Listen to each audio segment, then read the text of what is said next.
Chapter 6, The Human Contradiction, Instances where their behavior defied their own philosophy. In the portrait of a thinker whose every sentence aspires toward universality, it is tempting to read Plato as the crystalline embodiment of a single, coherent system. But the life of a man who lived long among the rough edges of politics, pedagogy, and daily life, who wandered from Athens to Sicily and back, reveals a more stubborn truth: human beings, even the most disciplined among us, act within the stubborn friction of circumstance, desire, fear, and ambition. The philosopher who teaches that the soul seeks truth, that justice is an intrinsic good, that the realm of the good is more real than the shifting shadows of the city, is also a person whose choices, at times, bend or break the very lines he draws in the sand. Chapter 6 surveys not the elegance of Plato's theory, but the stubborn, sometimes embarrassing, contradictions that emerge when his behavior rubs against his own commandments. The aim is not to condemn but to illuminate the texture of a life in which philosophical aspiration and human reality frequently stumble into each other. 1. The Syracuse episode, the philosopher-king fantasy tested by a real tyrant. Plato's most dramatic collision between ideal theory and political practice occurs in the episode that is often labeled the Syracuse venture. The seventh letter, an epistolary fragment wrapped in questions about the authenticity and authority of its narrator, recounts a mission to Sicilia in which Plato sought to influence Dionysius II, a tyrant who had come to power in Syracuse. The aim, in outline, was clear: show a raw, ambitious king the path to justice through philosophical guidance, transform a political animal into a ruler who listens to reason, and, ideally, steward a city toward order and virtue under a carefully calibrated constitution. Scholars are divided on the letter's reliability, but the narrative itself is instructive as a case study in contradiction. Plato had argued that the best form of government is one ruled by wisdom, the philosopher-king who governs not for personal gain but for the common good, guided by a metaphysical vision of the forms, especially the form of the good. He propagates a rigorous, almost ascetic, political pedagogy: suppress the appetites that misrule judgment, educate the guardians until their desires align with the rational order, and cultivate a city in which the soul's parts align with the city's institutions. And yet there he was, attempting to shape a real, fallible ruler, the very kind of individual whose passions and errors philosophers often claim are the true enemy of justice. In the Syracuse episode, the tension between theory and practice becomes acute. The practical constraints, Dionysius's temperament, the violent political market in which power is won and lost, the volatile loyalties of cohorts and factions, resist the university-level calculus of virtue that forms the bedrock of Plato's political philosophy. It is one thing to argue that ignorance and appetite must be tamed by a rational structure. It is another to insist that a single philosopher can design and enforce that structure in a living, unruly city. What looks like contradiction here is often better described as the friction between a high, aspirational ideal and the stubborn, messy machinery of power. Plato's own admission, whether in the letter, in double-checking the feasibility of leading a city, or in the implied wrenching awareness of the limits of philosophical authority, points toward a human reality. Even the wisest voice may misread the pulse of a city, or miscalculate the timing of reform. The Syracuse affair, then, is not merely a failure of policy, it is a palpable instance in which the philosopher's rhetoric about virtue, order, and the governance of souls collides with the unpredictability of political life. The result is a nuanced contradiction, a genuine commitment to the transformation of human beings through reason, paired with an earnest if imperfect attempt to intervene directly in the political arena. 2. The noble lie: truth for order, order for truth. In Republic, Book 3, Plato, through Socrates, introduces a device with a name that sounds almost ceremonial: the noble lie. The city, he concedes, might require a mythic founding story to secure social harmony, a story about a common origin in which all citizens are born of one earth, with a mixed nature alloy that legitimizes a rigid social hierarchy. The lie, told to citizens who are not yet capable of understanding the deeper architecture of justice, serves a practical end: it maintains unity, channels ambition, and allows the guardians to govern with minimal friction. Here is a striking contradiction in the same breath: the philosophical project professes that truth is the highest good, the activity of philosophy a perpetual ascent toward illumination.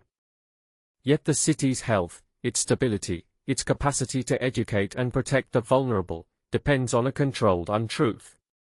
The noble lie is not a mere expedient, it is, in essence, an ethical calculation that places a premium on social order over universal candor. If truth is the telos of philosophy, how can it be reconciled with the deliberate deception performed in the name of justice? Several layers of complexity complicate the judgment. First, the lie is framed as a temporary, limited measure designed to prevent civil strife and protect the moral formation of the guardians.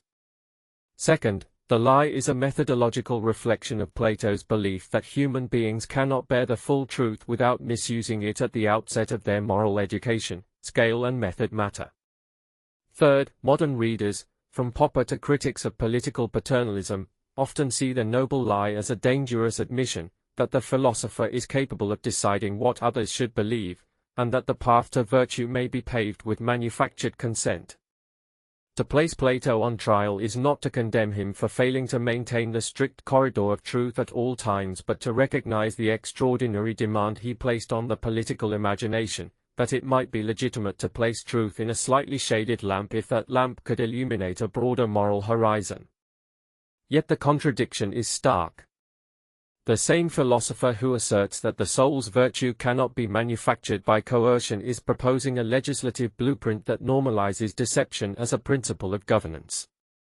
The tension is less a simple contradiction and more a moral risk. By allowing the noble lie, a philosopher risks becoming what he condemns, a ruler who distorts truth for the sake of order, even if the aim is ostensibly virtuous. 3. Poets, imitations, and the paradox of a rhetorically luminous philosophy. Poetry, drama, and music, these are the arts that move the passions, shape the myths people live by, and teach the soul through imitation. In the Republic, Plato declares a sharp limit to poets in the ideal city. Their imitative art seduces the senses and corrupts the soul, because it imitates appearances rather than exposing the truth. The guardians must be protected from the moral contagion of imitation, and poets are to be restricted or banished from certain spaces of political life. And yet Plato himself writes dialogues that move with dramatic urgency. He crafts characters with distinct voices, dramatizes arguments, and employs mythic metaphors, like the cave, a powerful allegory that travels from the tongue of Socrates to the heart of the reader. The philosophical method he celebrates, the midwife of truth through dialogue, depends on the very energy, imagination, and form that poetry embodies.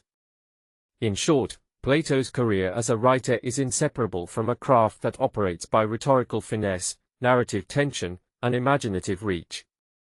The contradiction here is not only about poetry's moral influence but about the tensions between theory and the vehicle by which it is conveyed. Plato critiques the poets for their capacity to mislead, yet his own philosophy relies on a dramatic, almost literary apparatus to make intricate arguments accessible. The Republic's guardians may be shielded from the corrupting influence of art, but the philosopher who speaks to the guardians uses the artful instrument of dialogue to stir minds and to awaken souls toward the good. The paradox reveals a deeper truth: any philosophy that seeks to educate requires a certain artistry, and any artistry that aims to educate must respect the possibility of distortion. The human contradiction surfaces in the uneasy coexistence of a creator of a purified, censored city and a creator of intellectually seductive, transformative narratives. 4. Equality in the realm of guardians, women on the same stage as men, and the contemporary shock. In a move that still invites debate, Republic Book V treats women as potential guardians, with education and opportunities equivalent to those of men where virtue and the capacity for the philosopher's life are concerned. Plato's argument is radical for its time: if women can bear and rear children with equal capacity to reason and virtue, then they can perform the same noble tasks as men, including the strenuous life of guardianship. This forging of gender parity stands as a striking instance of philosophical consistency, an extension of the claim that the soul, not the body, is what matters for moral life, confronting the deeply unequal social order of ancient Greece. but the rhetorical and practical implications are dissonant with the world Plato inhabited. The cultural atmosphere in which he lectured and wrote was not ready to see women occupying the same corridors of political power or performing the same public duties as men. The contradiction is not absolute inconsistency, but a friction of aspiration against social inertia. Plato's proposal to educate women and recruit them into the guardianship is a real departure from prevailing norms. It pushes the envelope of his own theory from a universalized moral psychology into gendered politics that his audience could scarcely accept. This clash is instructive because it emphasizes a pattern. Plato's philosophy often points toward a principle that would liberate or elevate human life, while the social scene around him resists the practical realization of that principle. The equality Plato envisions does not come cheap. It demands not merely a theory of virtue but an infrastructure of institutions, norms, and habits capable of supporting a world in which women could share the guardian's discipline and the guardian's authority. The contradiction lies not in the principle itself but in the friction between the ideal and the social habitat in which it must function, a friction that makes the philosopher's life, again, a study in human limitation. 5. The Academy, power, and the elusive question of political influence. Plato's founding of the Academy, an institution devoted to the cultivation of philosophical discourse, must be read against the sense that philosophy should influence political life. He champions the idea that the wise should govern, yet his actual career unfolds not as the steady ascent of a statesman but as the cultivation of an intellectual community that seeks to shape minds rather than hold the reins of power. There appears a contradiction, a thinker who insists that wisdom should rule, but who returns time and again to a structured, contemplative life that retreats from the rough and tumble of politics. We must be careful not to caricature this as a simple opposition. The Academy is not a mere retreat, it is a pedagogical and cultural project intended to form the moral imagination. Plato's philosophy argues that the health of a city depends on the education of its citizens and the discernment of its leaders. The Academy can be seen as the preparation ground for that leadership, a space where guardianship of the city begins not with the sword but with the cultivation of reason. Nevertheless, the tension remains palpable. If the wisest ought to govern, why does the philosopher spend so much energy in the company of students, dialogues, and contemplative inquiry rather than on the forum or the council? The contradiction exposes a design limitation. The ideal of wise governance, if pursued through a pedagogical institution rather than a political office, risks drifting away from direct policy and into the realm of educational reform, which itself might be seen as a separate but essential piece of the political puzzle. 6. The ascent to form and the stubborn gravity of the forms. Philosophy in Plato's world is organized around the belief that forms, the good, the just, the beautiful, are real, stable, and accessible through reason. The life of the soul, the life of the city, and the life of the state must be ordered by this ascent toward form. Yet even as Plato insists that the realms of becoming are shadows, the practical world, the polis, appears as a perpetual theater of compromise, conflict, and contingent outcomes. There is a philosophical continuity here. The more one emphasizes the unchanging reality of the forms, the more one must confront the fragility of human institutions that try to incarnate or approximate those forms. The contradiction is not merely a failure to live up to ideals, it is an exposure of the problem of translating a metaphysical order into political reality. In the life of a thinker who prizes clarity of form over the fickleness of opinion, this ongoing encounter with political imperfection invites humility. The philosopher's job, in this light, is not to deliver perfect political designs in every age but to provide a patient, relentless critique of political life and a disciplined method by which communities can move toward justice. The human contradiction, then, becomes a feature of Plato's project rather than a bug, a sign that philosophy remains alive precisely because it must negotiate with the murky, imperfect, sometimes merciless world of politics and ordinary human beings. 7. The method within the life, irony, pedagogy, and the cunning of method. A final strand of paradox in the human portrait concerns not a single action but the way Plato does philosophy. The Socratic method, question, clarify, test, and revise, bears a striking resemblance to the very intellectual courage he commends. Yet in practice, to move minds he sometimes uses rhetorical devices, myths, and allegories that can masquerade as simple truth.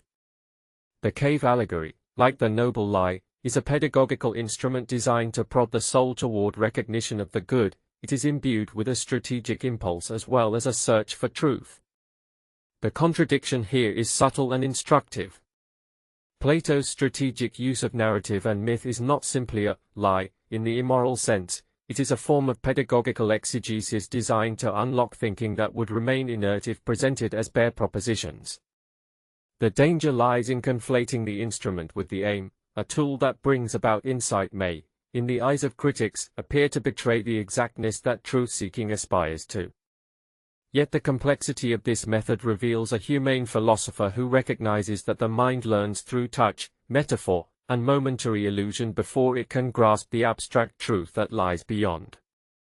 In this sense, the paradox, the philosophical man who leverages the rhetoric of illusion to reveal truth, becomes a case study in how philosophy often moves forward through the very devices it critiques. Conclusion: contradiction as a companion, not a failure. If we survey these instances, the Syracuse mission, the noble lie, the ban on poets, the gender question, the academy's political distance, the ascent toward the forms coupled with political fragility, we arrive at a tempered judgment about Plato that is neither triumphal nor condemnatory.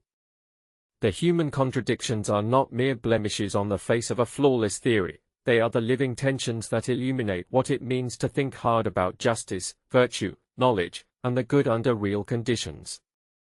To narrate a life in which behavior sometimes defies the pure contours of one's own philosophy is to acknowledge a core dimension of moral intelligence. The philosopher's task is not to inhabit an aura of imperturbable certainty but to wrestle with the stubborn, messy, unpredictable world in which we all live.